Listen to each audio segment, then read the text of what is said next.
What's up guys, welcome to my new series Speedy Reviews. My aim is to bring you fast game reviews in 5 minutes or less, so let's get started. Battlefield 1, stupid name, great game. Allow me to start with my gripes about this game. Medics don't have a revive icon, therefore it's extremely rare that you will ever be revived by a player that isn't your friend of whom is screaming revive me in your TeamSpeak server.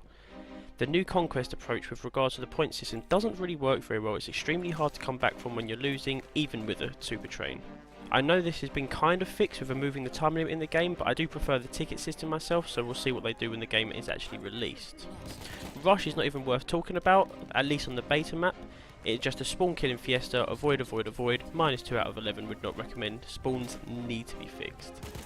I don't like how you can repair your tank from inside, meaning if you get damaged you don't even have to leave the safety of your armoured death machine to repair it. Me no likey that.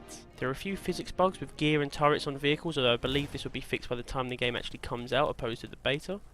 I fear that there may not be enough unlock/weapons to use in the full game, and as we cannot customise our weapons in the beta, I cannot comment as to what that will bring to the table.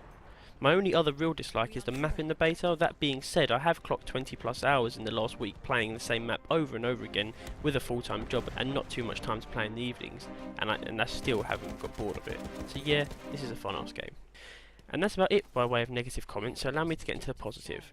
This is a fast-paced, action-packed, visually beautiful, easy-to-run cinematic orgasm all rolled into one bite-sized chunk. We have planes, we have trains, and we have automobiles. All we're missing is John Candy. Let's not forget about the tanks and horses though. Tanks? Well, they're tanks. Child of combat if you're French, kind of. They actually require to work as a team to operate them efficiently, meaning one person can't jump into one and destroy everything.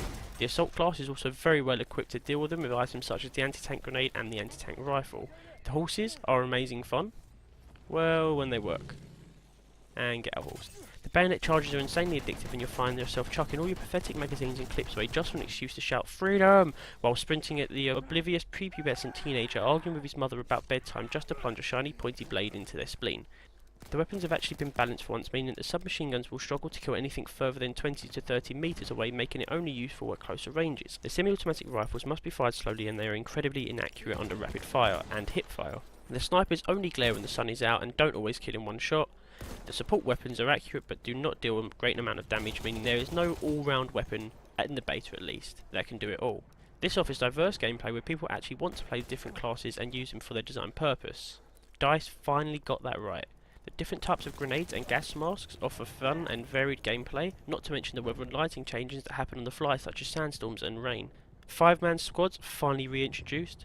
Proper building destruction finally reintroduced. The animations when entering vehicles and moving from one position to another is super immersive. This has the gameplay of Battlefield Bad Company 2 with the visuals of Star Wars Battlefront and the artistic direction of Verdun. This is without a doubt the best Battlefield game released since Battlefield Bad Company 2, and I love Battlefield 3 with all my heart. We can ignore 4 and Hardline. They're like a twin. They look similar and act the same, but at the end of the day, one of them is still a mistake. The new movement system is very intuitive and provides quicker and more imaginative ways to navigate the battlefield. I would like to see how the hardcore mode in this game will play, seeing as the damage that is currently dealt in the game is already fairly high. Nothing feels overpowered or ridiculous, and I honestly can't wait to get my hands on the rest of the maps when the game is released. To sum up, this game does not come without its flaws, and the price tag may seem pretty steep. However, this is, as I said, the best Battlefield game in years. It will probably be the best first-person shooter of the year, and that's just with the content included in the beta, let alone the full game. Battlefield 1 gets a thumbs up from me. I hope you found this helpful guys, and I look forward to opening your chest cavity with a trench gun on the battlefield. GFA, signing off.